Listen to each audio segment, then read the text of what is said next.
जय श्री राम। आज बड़ा ही पावन दिवस, पवित्र दिवस, ज्येष्ठ मास का यह तीसरा मंगलवार और आज ही के दिन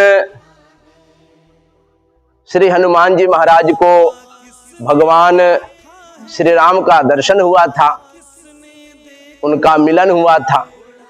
इस कारण से हनुमान जी महाराज ने वरदान दिया कि जो कोई ज्येष्ठ महीने के मंगलवार के दिन हनुमान जी की आराधना करेगा उसकी सभी प्रकार की मनोकामनाएं पूर्ण होंगी। तो किस प्रकार से ज्येष्ठ मास के इस तीसरे मंगलवार के दिन आराधना करनी चाहिए? तो प्रातः काल सूर्योदय से पहले उठकर और नित्य क्रिया से निवृत्त होकर लाल वस्त्र या केसरी वस्त्र, ऑरेंज वस्त्र, कुछ वस्त्र एक धारण करें और हनुमान जी के मंदिर में चले जाएं तो सबसे उत्तम है। और नहीं तो घर पे इस प्रकार से साफ सुथरे आसन पे बैठकर, और यदि हनुमान जी के मंदिर में जाते हैं तो हनुमान जी महाराज के मंदिर में जाकर सिंदूर वाले हनुमान जी महाराज की मूर्ति के आगे उनके माथे पे थोड़े से सिंदूर और चमेली का तेल का चोला चढ़ाएं।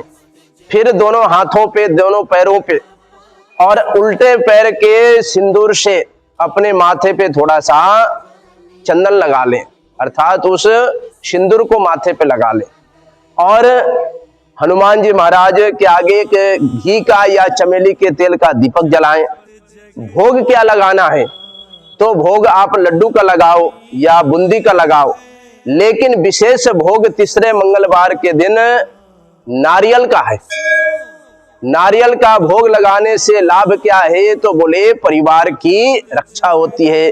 तो जो कोई तीसरे मंगलवार के दिन हनुमान जी महाराज को नारियल का भोग लगाता है तो उस नारियल के भोग से उसके परिवार की रक्षा होती है। और उस नारियल को कैसे रखना है? अपनी तरफ मुख रखना है। जब हम लोग काटते हैं, छिलका उतारते हैं तो उसके अंदर दो आंख, एक मुख दिखता है, तो वो आंख और मुख वाले भाग को जटा वाली नारियल चढ़ाना, उसको अपनी तरफ रखना है।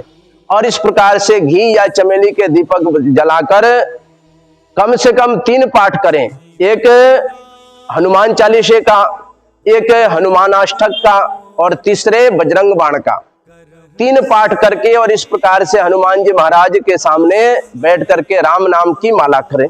राम राम 1, राम राम 2, राम राम 3 करके और फिर हनुमान जी महाराज की आरती करके, भोग लगा करके और इस प्रकार से प्रणाम करके और अपने घर आए। ब्रह्मचर्य का पालन करें, हो सके तो धरती पर शयन करें। उस दिन किसी के साथ काम, क्रोध, लोभ, मोह, मद वाला व्यवहार न करें। उस दिन सरल रहें और सबके साथ प्रेम का व्यवहार करके और हनुमान जी महाराज की कृपा अपने ऊपर बनाए, जिसके द्वारा हनुमान जी महाराज खुश होंगे और घर में सुख शांति की प्राप्ति होगी, परिवार की रक्षा होगी।